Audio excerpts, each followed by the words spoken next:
Lalu Pilatus mengambil Yesus dan menyuruh orang menyesah dia. Prajurit-prajurit menganyam sebuah mahkota duri dan menaruhnya di atas kepalanya.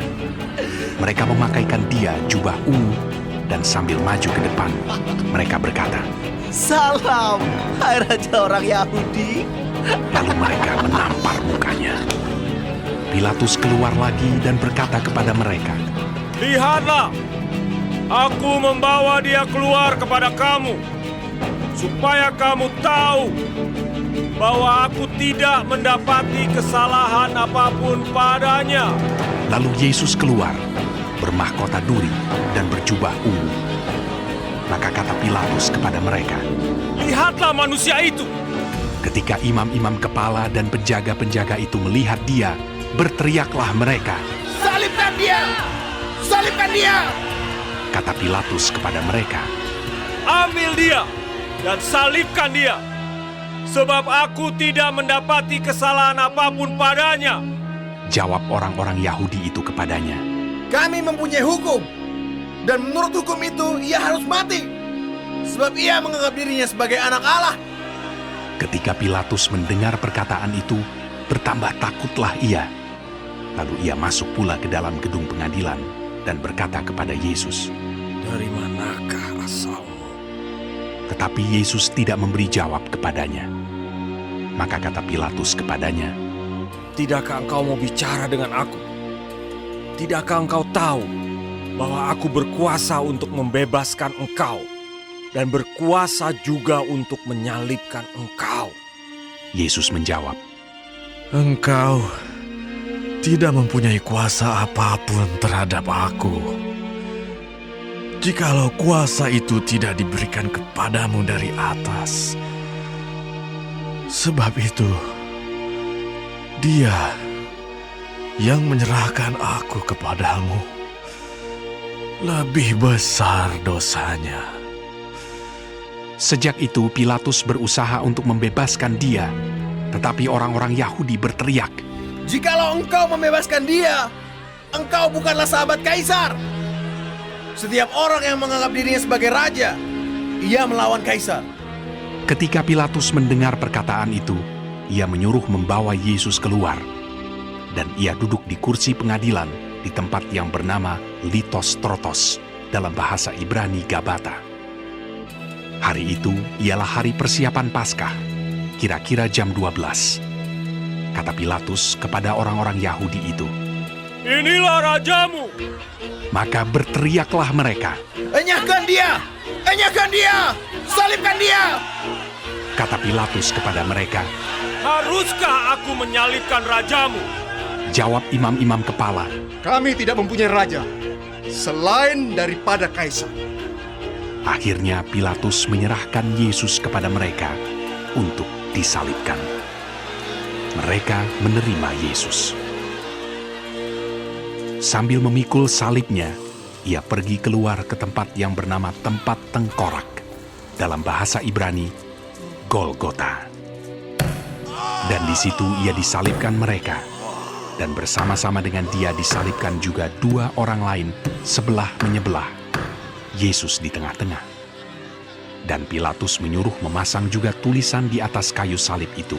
Bunyinya, Yesus, orang Nazaret, Raja orang Yahudi.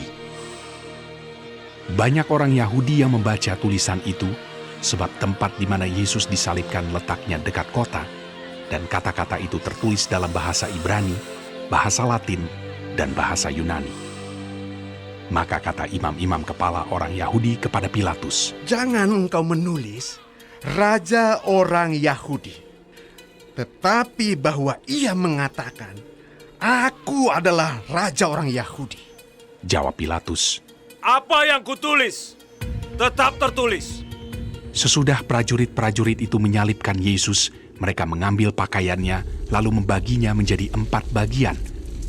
Untuk tiap-tiap prajurit 1 bagian. Dan jubahnya juga mereka ambil. Jubah itu tidak berjahit. Dari atas ke bawah hanya 1 tenunan saja. Karena itu mereka berkata seorang kepada yang lain, Janganlah kita membaginya menjadi beberapa potong.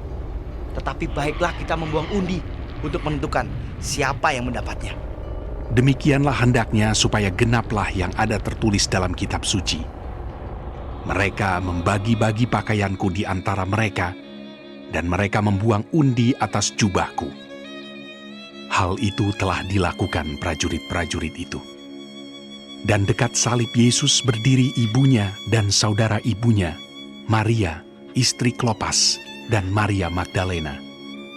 Ketika Yesus melihat ibunya dan murid yang dikasihinya di sampingnya, berkatalah ia kepada ibunya, Ibu, inilah anakmu. Kemudian katanya kepada murid-muridnya, Inilah ibumu. dan sejak saat itu, murid itu menerima dia di dalam rumahnya. Sesudah itu, karena Yesus tahu bahwa segala sesuatu telah selesai, berkatalah ia, supaya genaplah yang ada tertulis dalam kitab suci.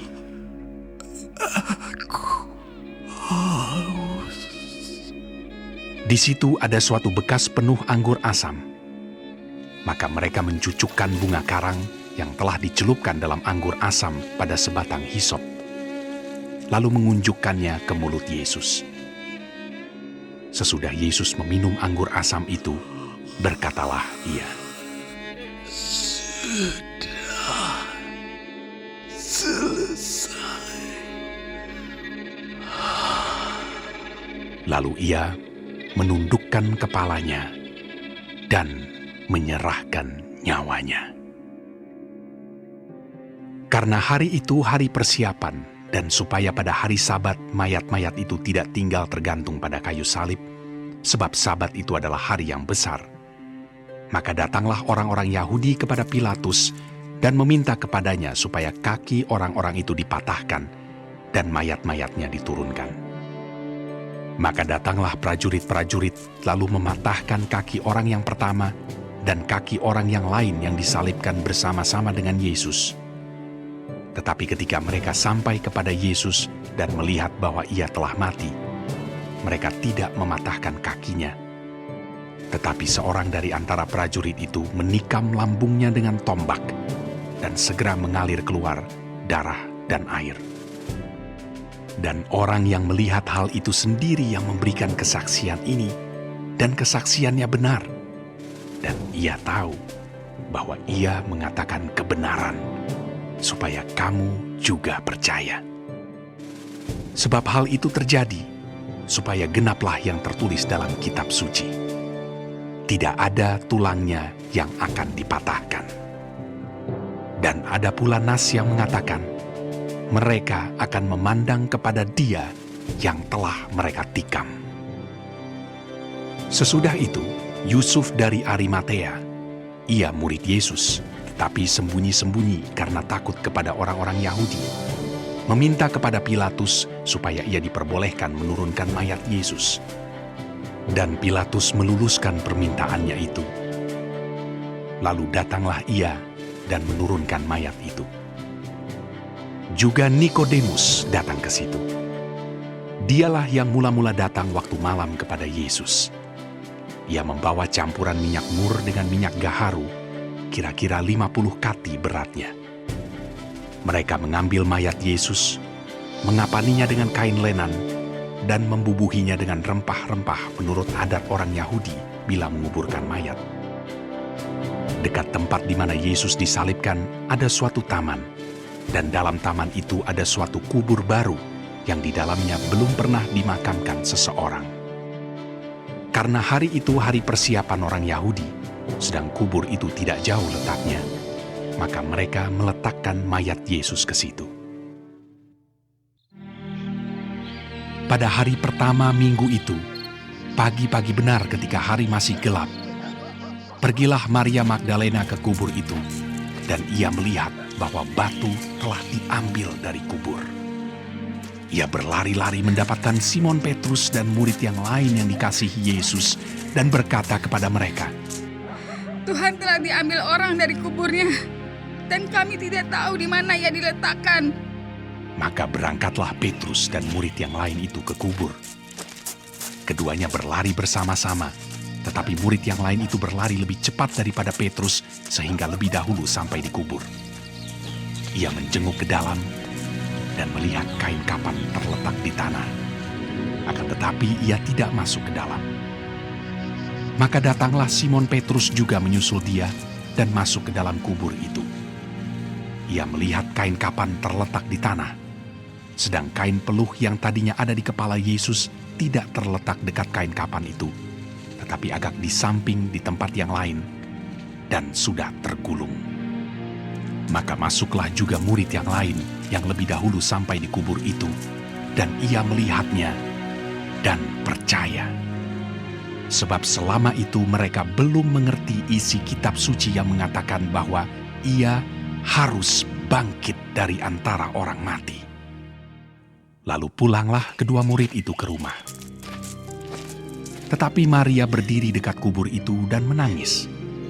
Sambil menangis, ia menjenguk ke dalam kubur itu. Dan tampaklah olehnya 2 orang malaikat berpakaian putih. Yang seorang duduk di sebelah kepala dan yang lain di sebelah kaki di tempat mayat Yesus terbaring. Kata malaikat-malaikat itu kepadanya, Ibu, mengapa engkau menangis? Jawab Maria kepada mereka, Tuhanku telah diambil orang, dan aku tidak tahu di mana ia diletakkan. Sesudah berkata demikian, ia menoleh ke belakang dan melihat Yesus berdiri di situ. Tetapi ia tidak tahu bahwa itu adalah Yesus. Kata Yesus kepadanya, Ibu, mengapa engkau menangis? Maria menyangka orang itu adalah penunggu taman, lalu berkata kepadanya, Tuhan, jikalau Tuhan yang mengambil dia, katakanlah kepadaku, di mana Tuhan meletakkan dia, supaya aku dapat mengambilnya. Kata Yesus kepadanya, Maria. Maria berpaling dan berkata kepadanya dalam bahasa Ibrani, Rabuni, artinya guru. Kata Yesus kepadanya, Janganlah engkau memegang aku, sebab aku belum pergi kepada Bapa. Tetapi pergilah kepada saudara-saudaraku, dan katakanlah kepada mereka, bahwa sekarang aku akan pergi kepada Bapakku dan Bapamu, kepada Allahku dan Allahmu. Maria Magdalena pergi dan berkata kepada murid-murid, aku telah melihat Tuhan. dan juga bahwa dia yang mengatakan hal-hal itu kepadanya.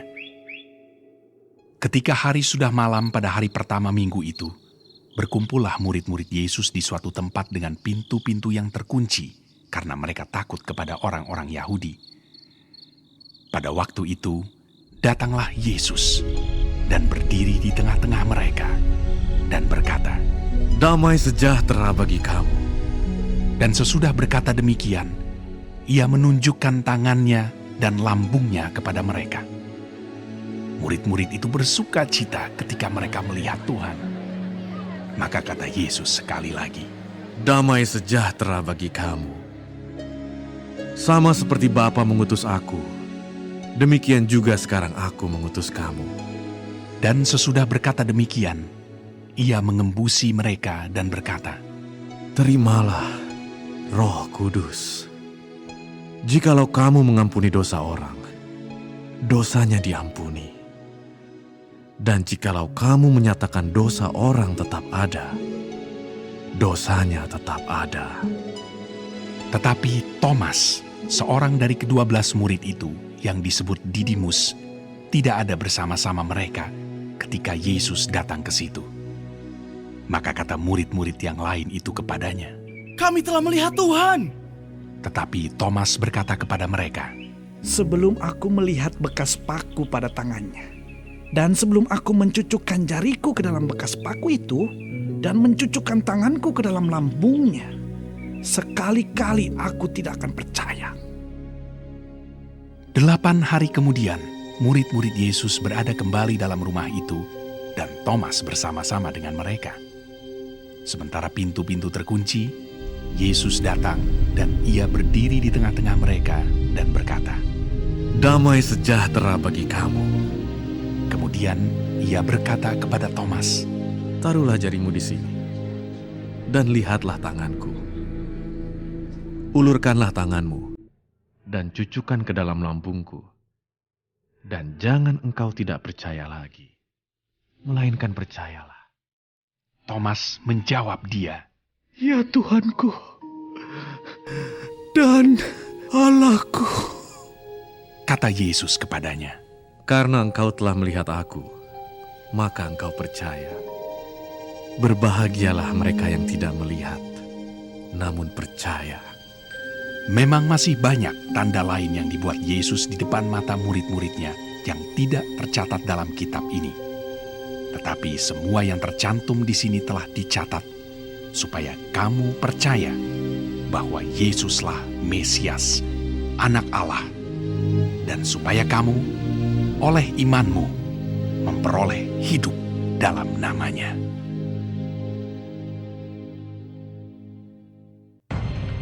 Kemudian Yesus menampakkan diri lagi kepada murid-muridnya di pantai Danau Tiberias, dan ia menampakkan diri sebagai berikut.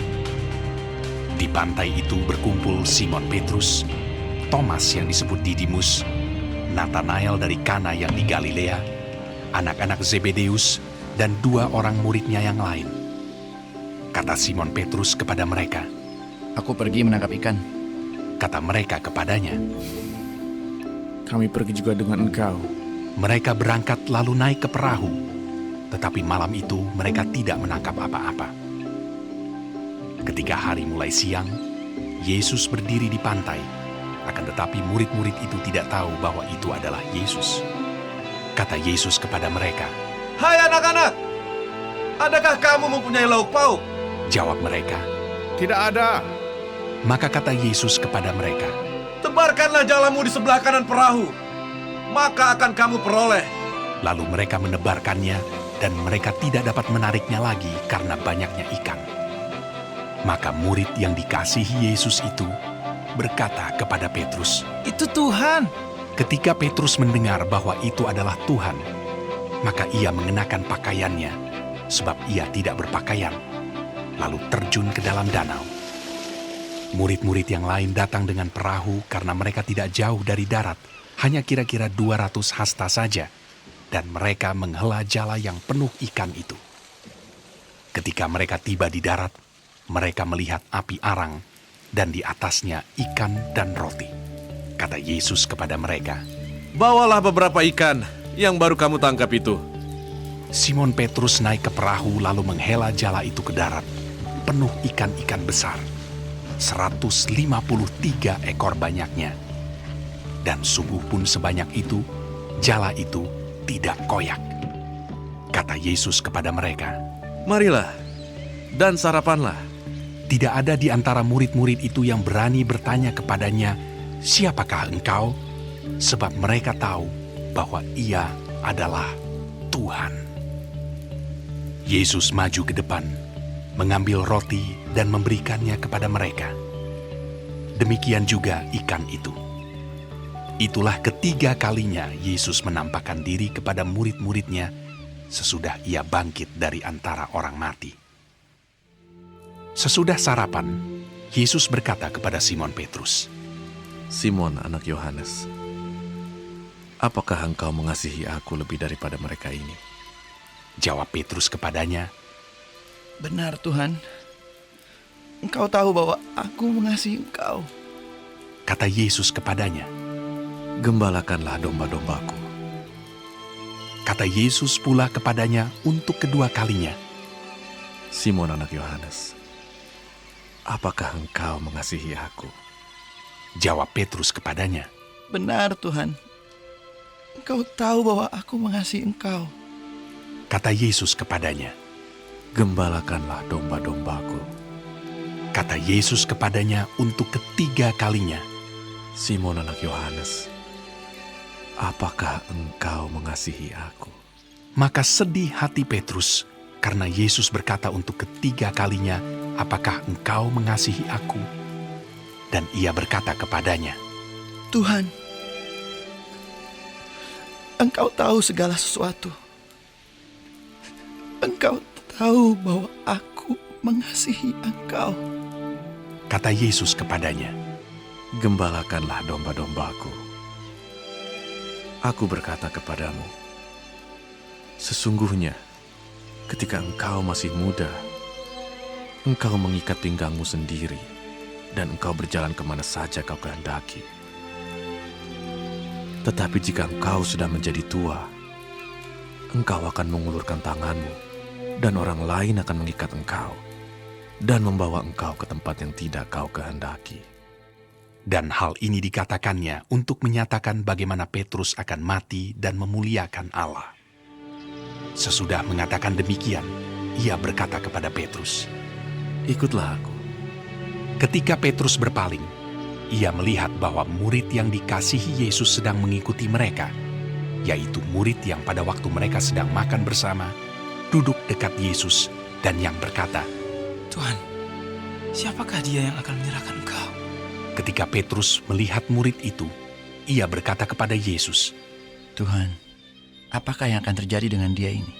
jawab Yesus, Jikalau aku menghendaki supaya ia tinggal hidup sampai aku datang, itu bukan urusanmu. Tetapi engkau, ikutlah aku. maka tersebarlah kabar di antara saudara-saudara itu bahwa murid itu tidak akan mati. Tetapi Yesus tidak mengatakan kepada Petrus bahwa murid itu tidak akan mati, melainkan, jikalau aku menghendaki supaya ia tinggal hidup sampai aku datang, itu bukan urusanmu. Dialah murid yang memberi kesaksian tentang semuanya ini dan yang telah menuliskannya. Dan kita tahu bahwa kesaksiannya itu benar. Masih banyak hal-hal lain lagi yang diperbuat oleh Yesus. Tetapi jikalau semuanya itu harus dituliskan satu persatu, maka agaknya dunia ini tidak dapat memuat semua kitab yang harus ditulis itu.